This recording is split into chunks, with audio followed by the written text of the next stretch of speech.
Broadcasting from the business capital of the world, this is the Podcast Business News Network. And welcome back, everyone. If you are somebody who has said, I'd like to publish a book, I can't do that. Yes, you can when you have somebody to walk that journey with you. Lots of publishing companies out there, but very few that take a personal approach and truly walk every step of the journey, from editing, from promoting the book, from marketing it, to the cover, to the editing and all of that. That gentleman is Mark Pogodzinski from NFB Publishing, who joins us once again. Hey, Mark, how you doing? Good. How are you? Real good. We've met a lot of interesting, fantastic people who have written books, and that we're going to do it again today. Who do we have?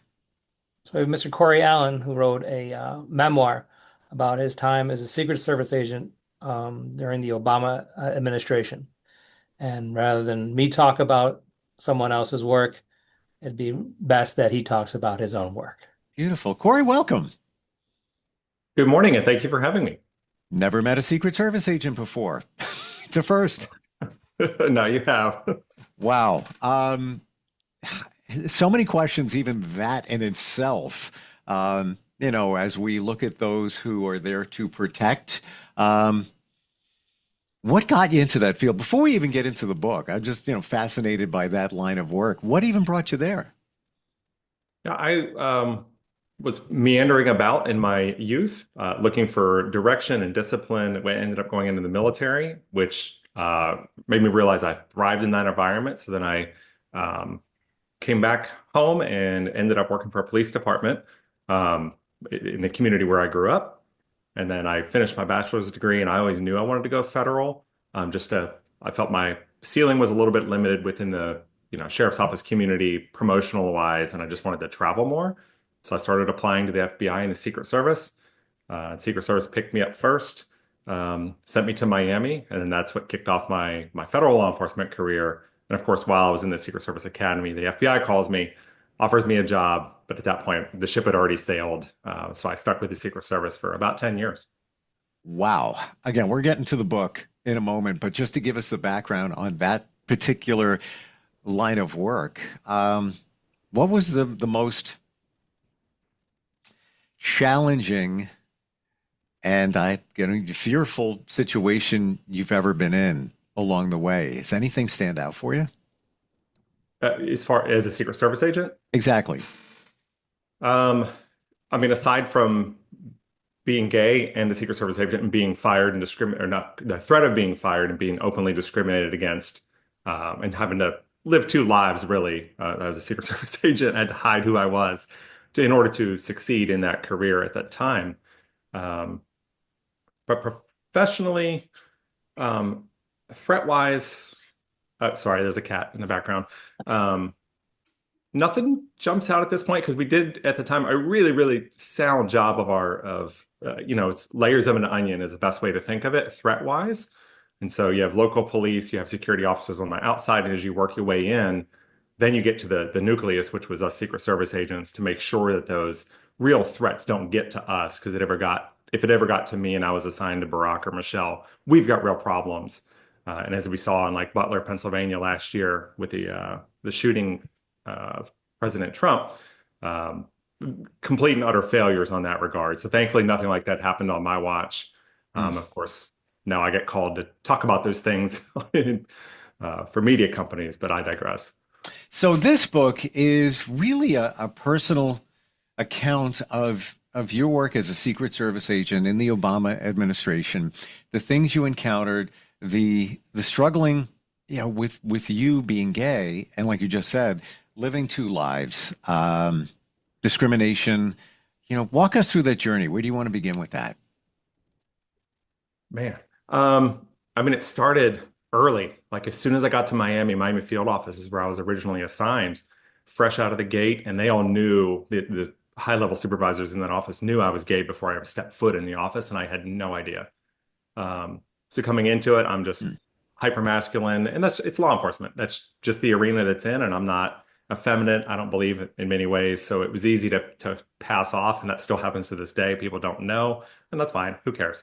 But then it was immediate, within a few months of getting to the Miami field office, I was sent to the airport squad, which was this squad of retired agents, almost retired, and we only did protection and mail intercepts of drugs and counterfeit at the airport versus being with the main office and my peers. And it wasn't until we were out on a campaign trail about a year or so later that I was told that the special agent in charge of that office said, I don't want that F word in my office. And then that's what led to them throwing me out to the airport squad.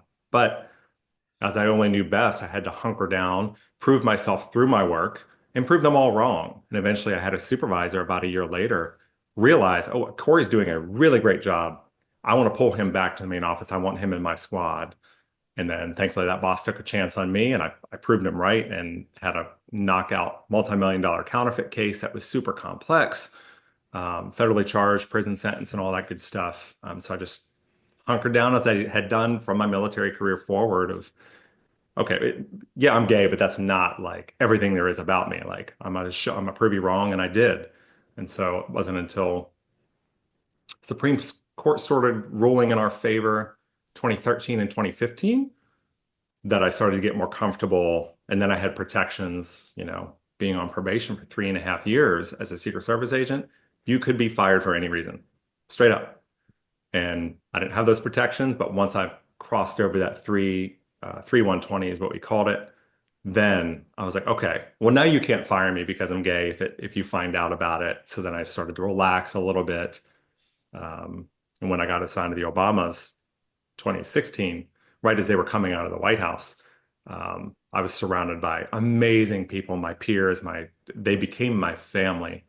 And at that point, I felt way, way more comfortable and safe to talk about my personal life. And and then I just continued to grow from there personally and professionally, up until I left the Secret Service in 2019 to come to California and start my life over.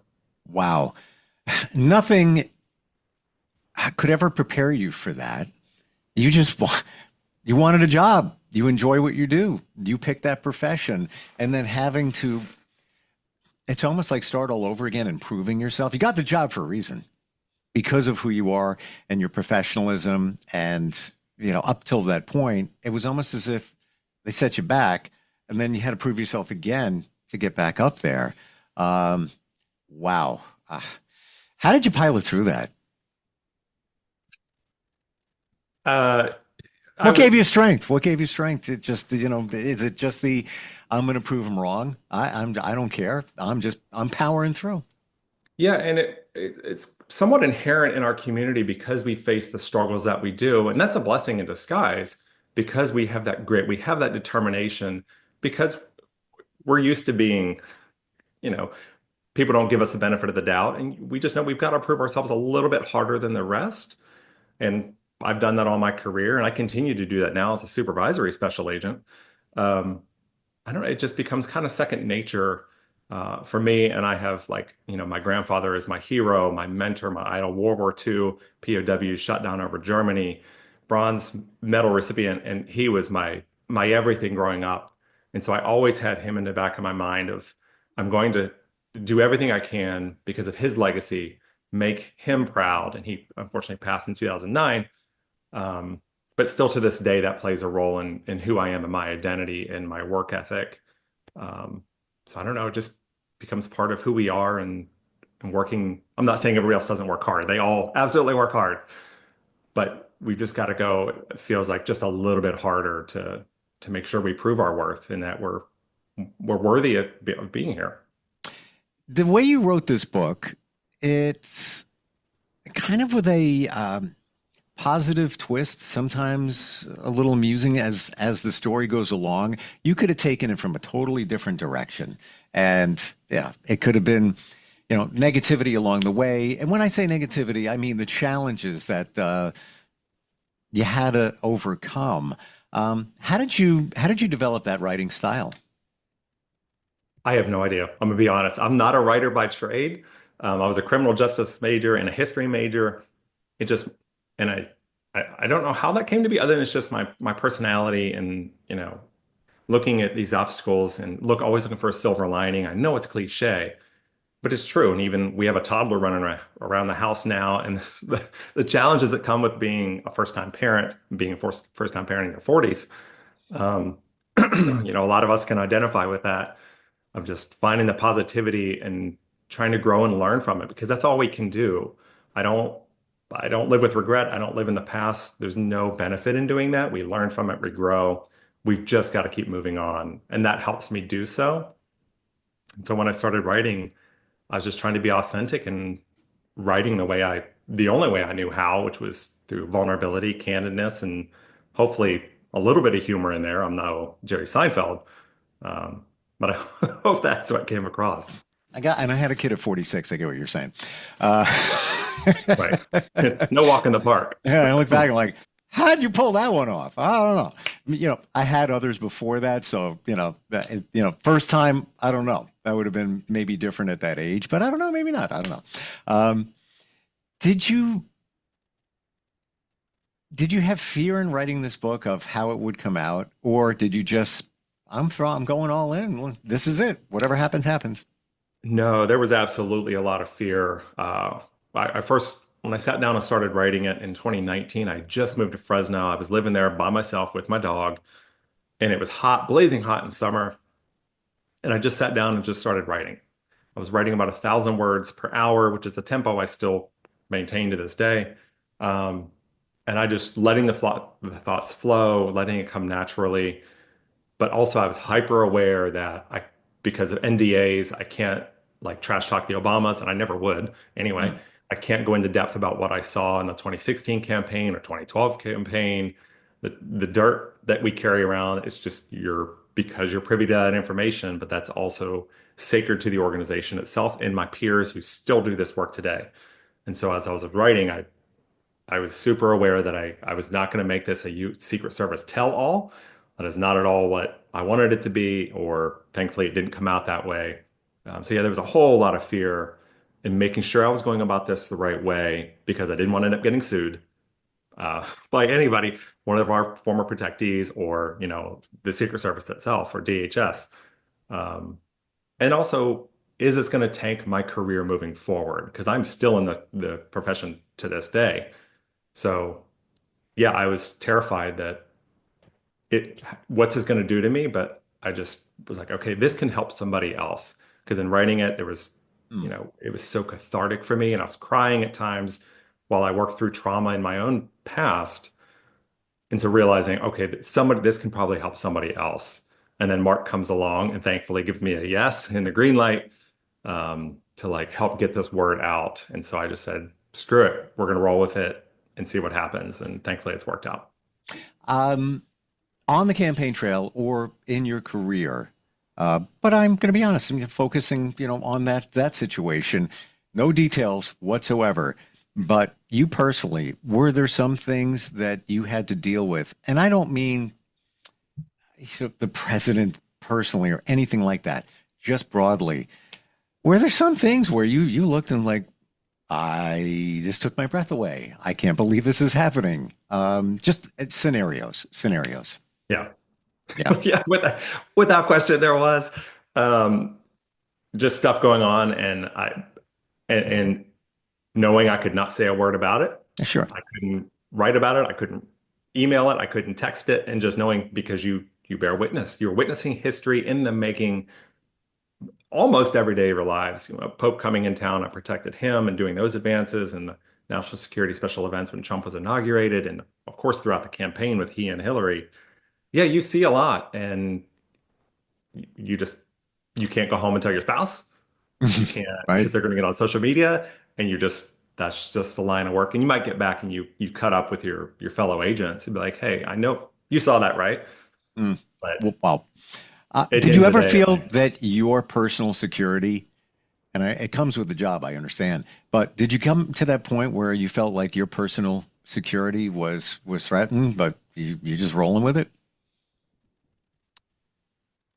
not really, because back to that onion, like we had so many layers of other Okay. assistants with us, and smoke and mirrors was a term we would sometimes use, and doing a lead advance for Clinton in Haiti, um, after the earthquake. those are perilous times, and you don't know what people are going to do, and you hope and pray as you're driving through tent cities at people who have nothing and are looking for food and, these dire circumstances, and you just hope and pray that your motorcade route is still safe and clean, and because you only have a set amount of assets with you as you travel throughout. And, I did a lead advance for Obama in Finland, and I don't speak the language. Obviously, I speak English.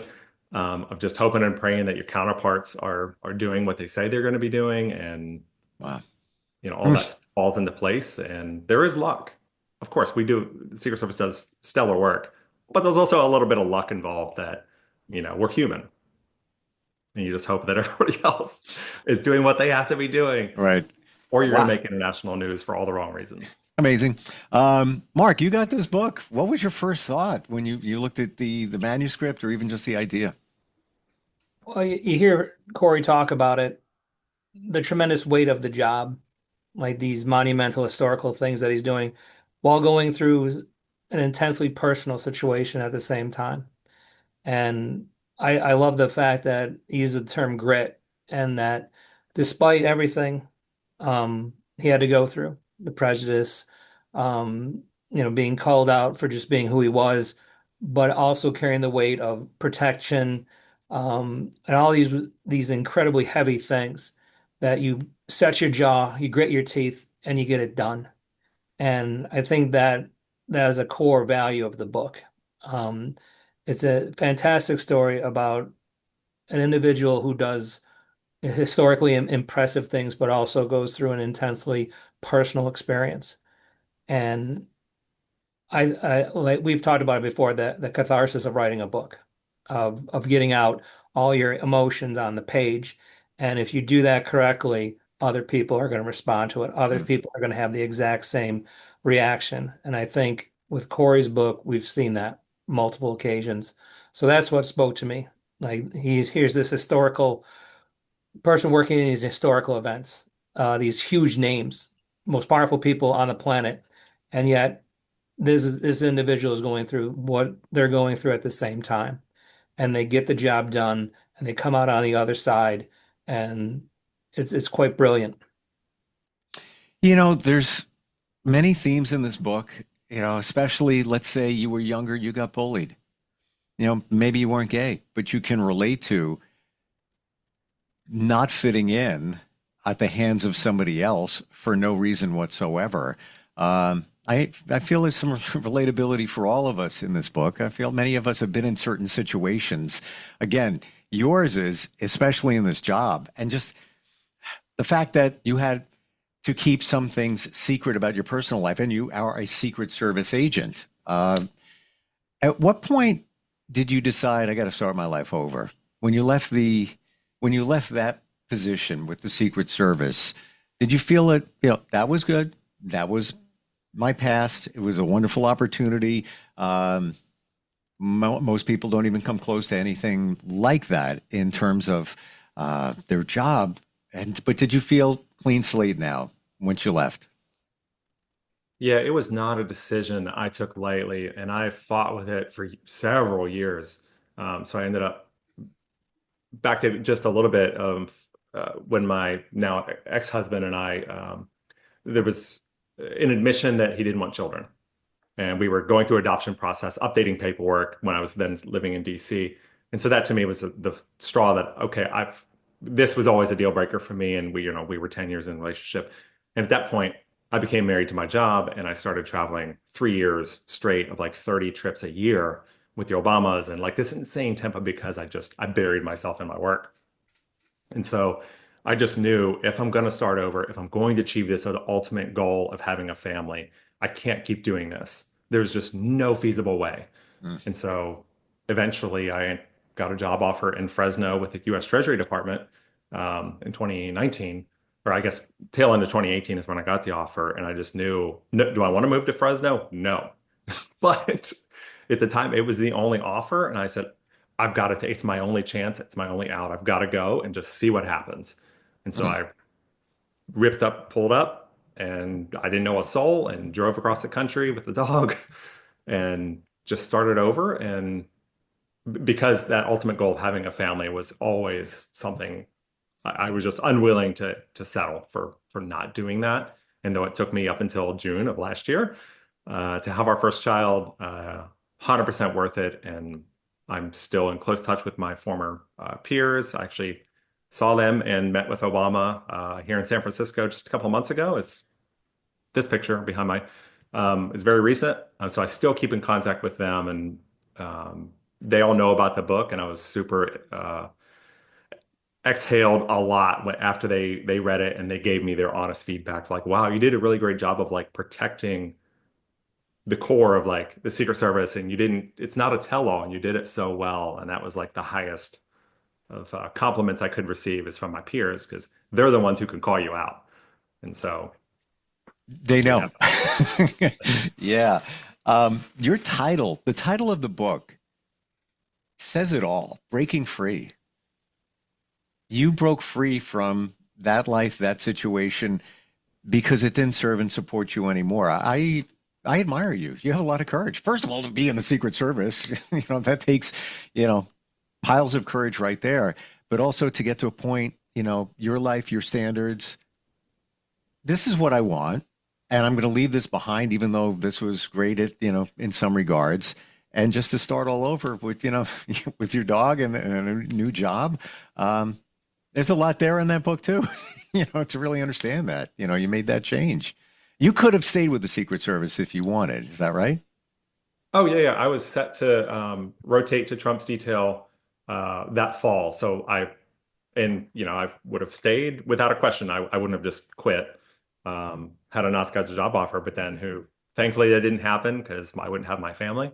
Because I met my now husband 2 weeks after I moved to San Francisco. And then the COVID hit and all that stuff. But yeah, no, I absolutely would have stayed. I loved the job. It was unlike anything else. The pressures, the stresses, the camaraderie is unmatched, equating to like military members because they are your family. It's all you know, and your trust is the bond is just amazing. They got to have your back. They got to have your back and yours of theirs Yeah. in that situation. Final question. What was the pinnacle point where you decided I need to break free? What was the one thing that just made that decision for you? I'm sure it was marinating all up into that point. You immersed yourself in your work, 3 years of traveling and all of that. Was there one moment where you just, that's it, I'm done, I'm moving on? I think it goes back to like I said, it culminated over the years, but like it all went back to wanting to have children and Okay. wanting to be a father. And so like my final trip with the Secret Service was to the Grammys with Michelle. And then when she walks out on stage with Alicia Keys and Lady Gaga, and I'm backstage with Ricky Martin and BTS, and I'm like, this is insane. And this is a beautiful end to my career. It's my final trip. And so it all culminated in that, which it was just, I literally had goosebumps as I'm on stage, stage left, as she goes out on stage. The place erupts, and I had witnessed her transcend the office of the First Lady into this icon that she is today. And she affected so many people through her book tour. And it was just such a beautiful end to that career that I could have asked for a better bow tie. People say that things happen for a reason. Do you feel it in your whole life? It kind of did. You did your time in the military, Secret Service. You wanted to have children. Your partner at the time, even though you were going down that road, revealed that you leave that job and then you travel by yourself cross country, and then you meet who you're with now 2 weeks in. Do you think it was all kind of the way it was supposed to be in some regards? Yeah, and I met my now husband on a cruise in the middle of off the coast of Mexico, of like the most random of places you're going to meet somebody in a party environment. And that's when you bump into like the part you weren't looking at all. And I was there to have a great time and party by drinking a lot. And then it just happens. So yeah, it does. I don't know how else to describe it other than how you Mm, just did. yeah. Wow. What a journey. And it continues now in a little form. For sure. And diapers and cribs. Yes. Mark, when it came to even editing this book, was there a lot to do? I mean, it's the first time that Corey's ever written a book. Not really. you want to make sure a book like this is authentic and it tells a story that the author wants to tell. So we don't want to mess around with it too much. And again, it was polished when we got to it. So it's again our responsibility to do it justice, to put it in a format that is readable, that the author approves of, can be proud of. And again, with his story, it's such a fantastic story. Um, to change it in any way would to diminish it and diminish him as an author, which is something we would never do. Mm. I want to reveal here because it's the first time and we've had many authors that you've worked with, Mark, on with us. But I found out just seconds before we jumped on here that Corey and Mark never met, like on a video screen. They never even saw each other. And this amazing book got published. Would it have made a difference? I don't know, but I think that just speaks volumes for how the process and the rhythm and the synergy all goes together. Is it sometimes like that for you, Mark, when you're working with others? Yeah. Maybe I could have gave some parental advice being an older parent on myself about diapers and cribs and whatnot. But um, a lot of it, you get a sense when you read someone's book, a sense of who they are. And with Corey's book, it came through. And I'm very happy to meet him now. But I think I had an understanding of who he was and what he wanted out of that book when I read it. And I think that's part of the mystery and the wonder of doing what we do, is to meet people like Corey and help them get their book out to the public. Thank you both for today. Such insight. Corey, thank you for your service and everything you've done. And thank you for an amazing book. Like if it was just about the Secret Service and that journey, that would be just fine. But just to add your challenges and struggles, I think there's a piece of us in there along the way. Yeah, it doesn't mean that you have to be gay and deal with the challenges you dealt with, but just wanting to belong, wanting to be accepted. I think the rhythm is there in the book.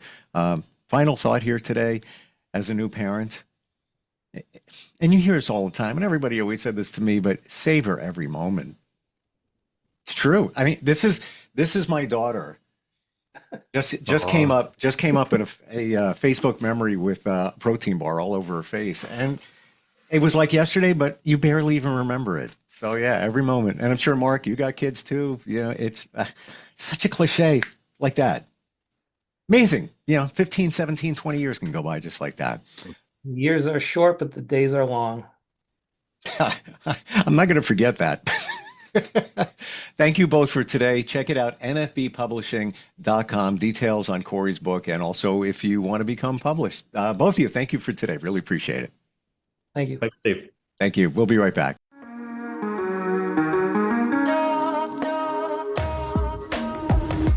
Broadcasting from the business capital of the world, this is the Podcast Business News Network.